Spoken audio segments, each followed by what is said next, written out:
Insects have been more than just symbols of life, good work ethic, and love in human society.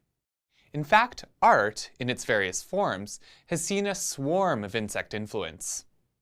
Insects have been depicted in everything from photographs and paintings to ceramics, textiles, and jewelry.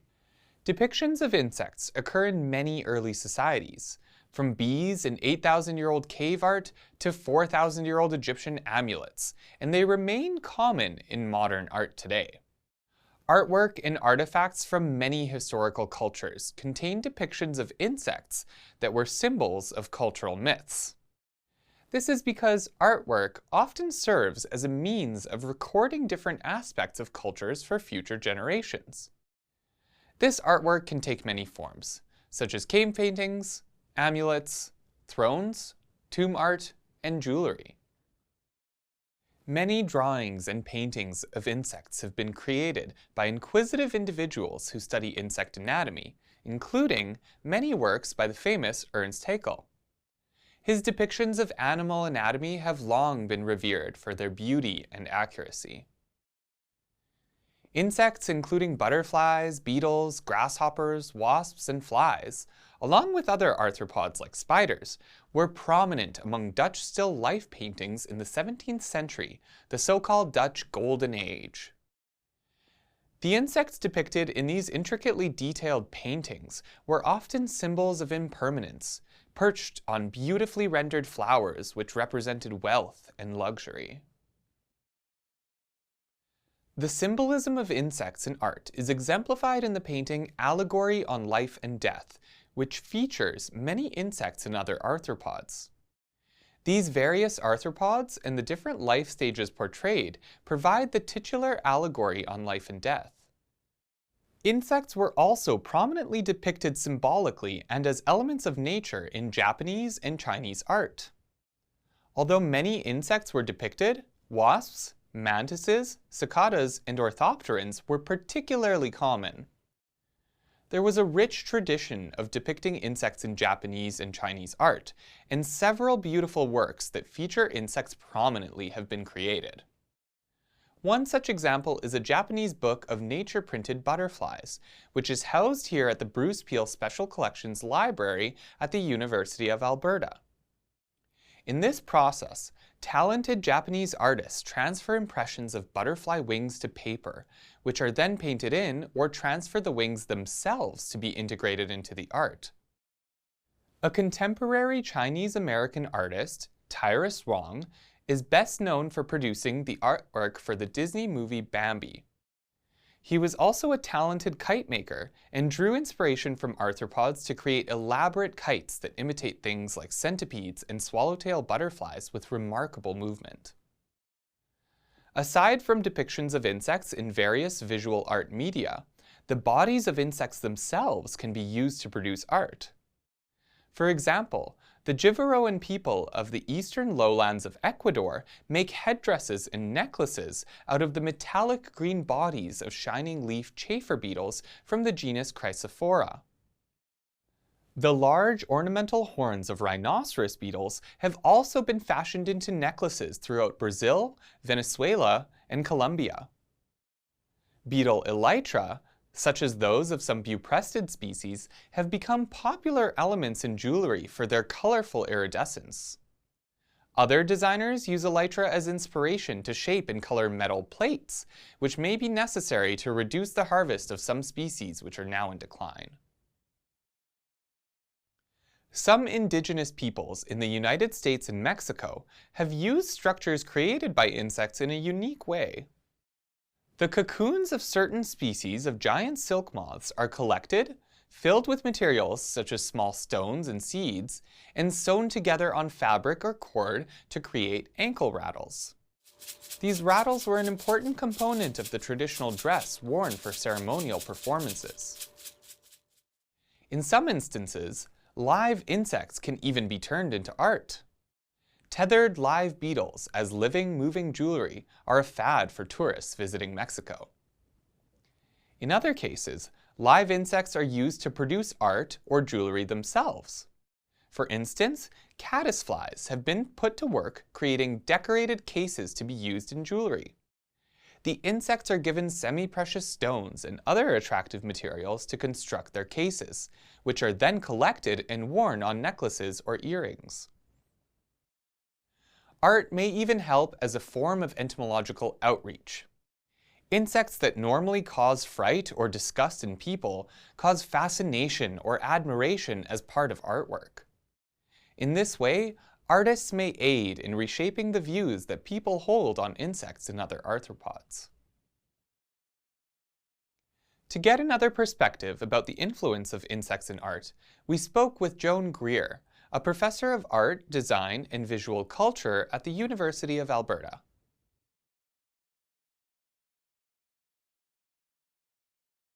I'm a professor in the history of art, design, and visual culture in the Department of Art and Design, and I'm also in 2 interdisciplinary programs in the Faculty of Arts, Religious Studies and Science and Technology in Society.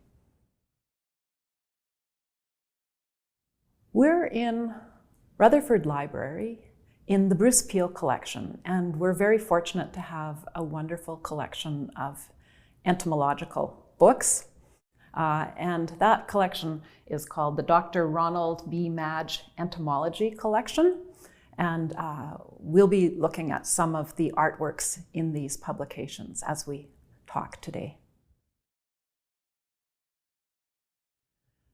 The role that insects play in visual art and design is a very complex one, and it's something that, if you look at it globally, there are many responses to that question.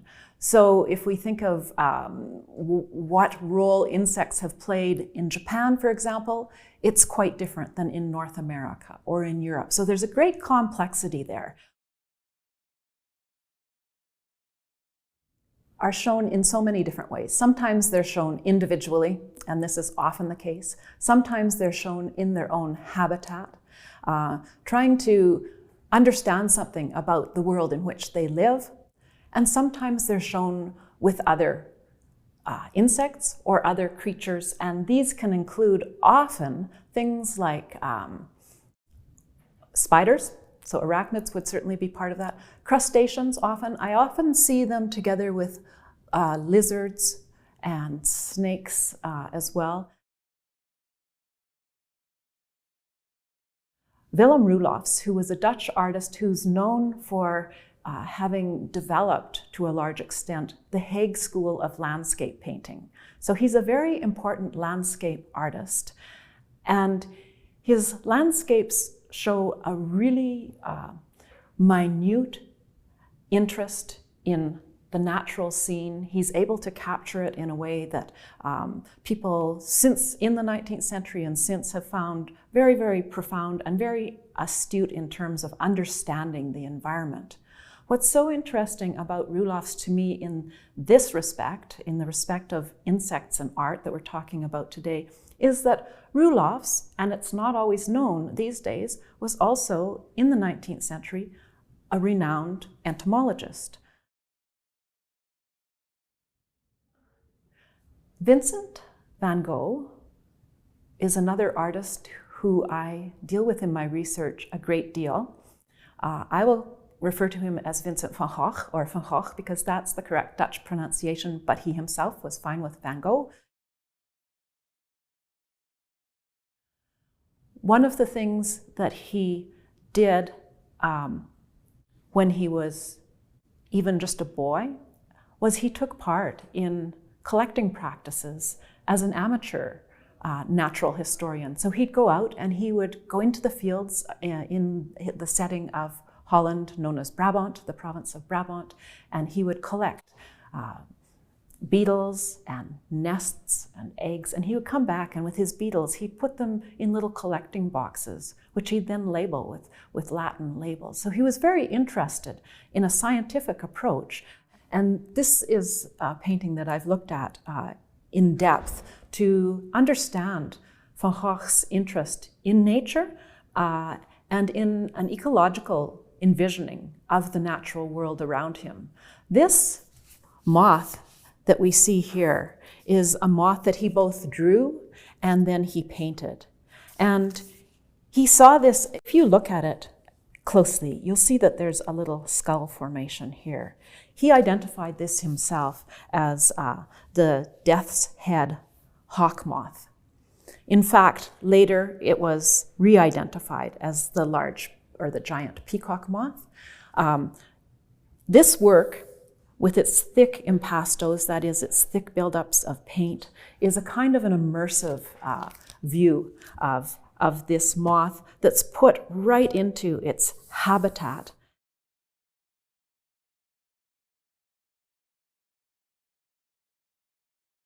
And one of the things that artists like Van Gogh, but also some of the Barbizon school artists like Rousseau are doing, is looking to the natural world as an environment that is at risk, and particularly people like Rousseau, who Van Gogh knew well, and he was an environmentalist, just understanding that there was a way of looking at these creatures that's not just studying them from a distance, but that's putting oneself right beside them when one's studying them and immersing oneself. So these are questions that also have also benefit from an approach that we take from Indigenous cultures, and some of our First Nations knowledge help us ask questions and understand things in new ways that help us look at some of these visualizations of nature, whether it's these insects or whether it's other visualizations of nature, including those that we're engaged with these days, are ways of working and representing the world around us, the natural environment that we live in. Integration of the sciences and the arts is a 17th century woman who unusually is working as a woman, as both a very well-known and successful painter and a wonderful entomologist, and that's Maria Sibylla Merian, the Dutch 17th and early 18th century artist and entomologist. We have some wonderful examples to look at of her work. Another artist who's so important in combining science and art is, of course, Ernst Haeckel. Ernst Haeckel is the person who's credited with having coined the term ecology, in fact, in the 19th century. And he's a very, very important scientist whose works were published with extensive illustrations of his own artwork, which was scientific and artistic at the same time.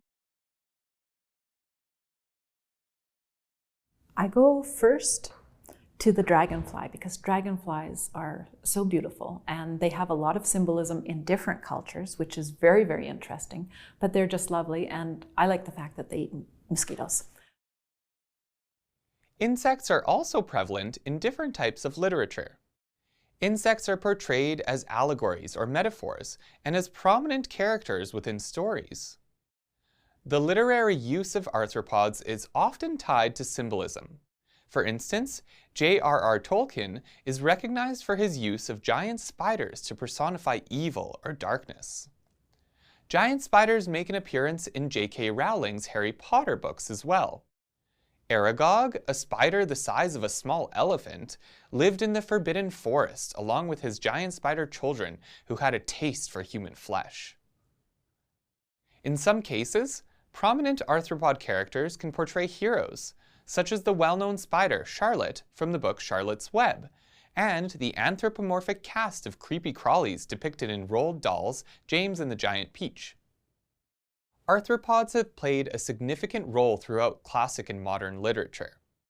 One classic example would be Franz Kafka's The Metamorphosis, in which the main character awakens one morning to find that his body has morphed into that of an insect. The story follows this character and his family as they deal with this transition, though it eventually becomes the cause of his untimely end. Insects are not just represented in fictional novels, they also have inspired arthropod-themed comic book characters. At last count, approximately 84 Marvel and 40 DC comic book character designs have been influenced by arthropods, many of which involve the incorporation of arachnid characteristics into otherwise human characters. Can you think of a comic book superhero with arachnid traits? Hint: there is one that lives in Queens, New York, who shoots webs from his wrist to swing from buildings and capture baddies. Other notable insect-based heroic characters include Ant-Man and the Wasp. Although there are some heroes, arthropod-inspired comic book characters are more often associated with villainy. This may tie back to common perceptions of insects as being harmful to humans. Insects have crawled their way from books and comics into film. In some movies, insects and other arthropods are depicted as protagonists. Movies such as Ants, A Bug's Life, and the Bee Movie have all given us a first-hand, but seldom accurate, look at what life is like for an insect and how difficult it is to navigate the world for creatures of such a small size. In other movies, arthropods are portrayed as antagonists. Interestingly, in many of these cases, the arthropods are human-sized or larger, such as the giant alien cockroach in Men in Black, or the nightmarishly large spiders that appear in the movie Arachnophobia. Arthropods can also provide inspiration for other aspects of movies, including the design of creatures, ships, and vehicles. Some graphic designers, like Ryan Church, who has worked on major sci-fi films including Avatar, Star Wars, and Star Trek movies, draw inspiration for their designs from the insect world. Many of the airship and vehicle designs of Star Wars and other movies, for example, were based on insect or other arthropod body forms. Meanwhile, the carapace-like covering to the tripods, the killing machines employed by Martian invaders, depicted in the 2005 film adaptation of The War of the Worlds, is reminiscent of the elytra of tortoise beetles. In addition to movies, insects are also featured on the small screen, as they appear in nature documentaries and on primetime TV. Recall that insects can be key to forensic investigations, and this includes the on-screen forensics of popular TV shows like CSI and Bones. Insects are particularly common in on-screen entertainment in Japan. Japanese culture has historically embraced insects and continues to do so today. Beetles are prominent among the insects depicted on screen in Japan, with rhinoceros beetles being particularly popular.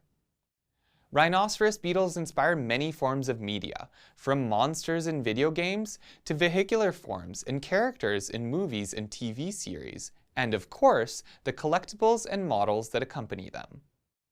These beetles are even prized as pets in Japanese culture. The fascination with rhinoceros beetles and other insects in media like video games has worked its way out of Japan as well. Insects appear in video games from around the world, such as Hollow Knight. Several of the characters that provide services or guide you through the game have insect inspirations, and the game's hero even rides a rhinoceros beetle into battle. Insects have also inspired what is arguably one of the most well-known game series of all time, Pokémon. The creator's childhood love for insect collection is evident in the game's mechanics. Players travel across the world searching for new species to collect, endeavoring to catch 'em all. Even the concept of transformation and metamorphosis is a key part of the game, as the Pokémon, many of which are insects, undergo dramatic changes as they mature.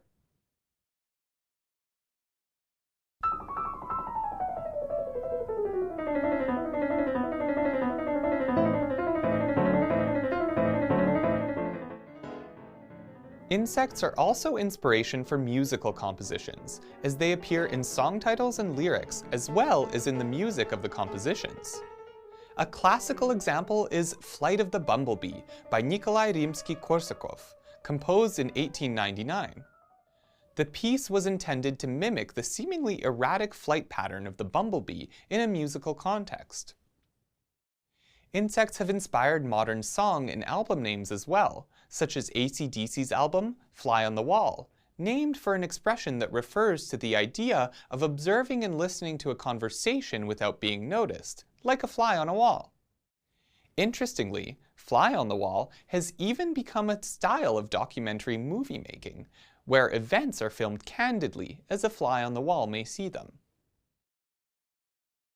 Insects and spiders are present in many types of music, ranging from old, well-known songs with varied lyrics like La Cucaracha, a Spanish song which translates to the cockroach, to modern comedic songs like Eric the Half a Bee, performed by the renowned British comedy troupe Monty Python. The tarantella is a dance with historic origins. The dance comes from Italy and was performed by those who had been bitten by a wolf spider.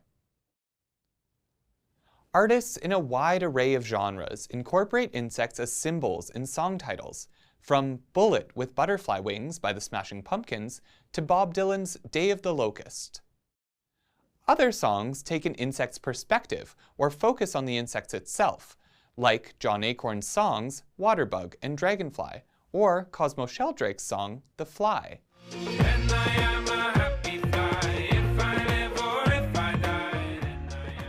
Arguably, the most famous musical insect inspiration to date has been the Beatles, with the band choosing to be named after the insect order while incorporating a pun on musical beats. The presence of insects in human culture reaches across all aspects of our art and literature. One may argue, however, that insects have had an even bigger impact on our society through the products and services that they provide, and the ways that they have inspired advancements in science, technology, and many other industries. In our next lesson, we will discuss some of these products and services, and examine some of the many different ways that insects and other arthropods have influenced science and technology.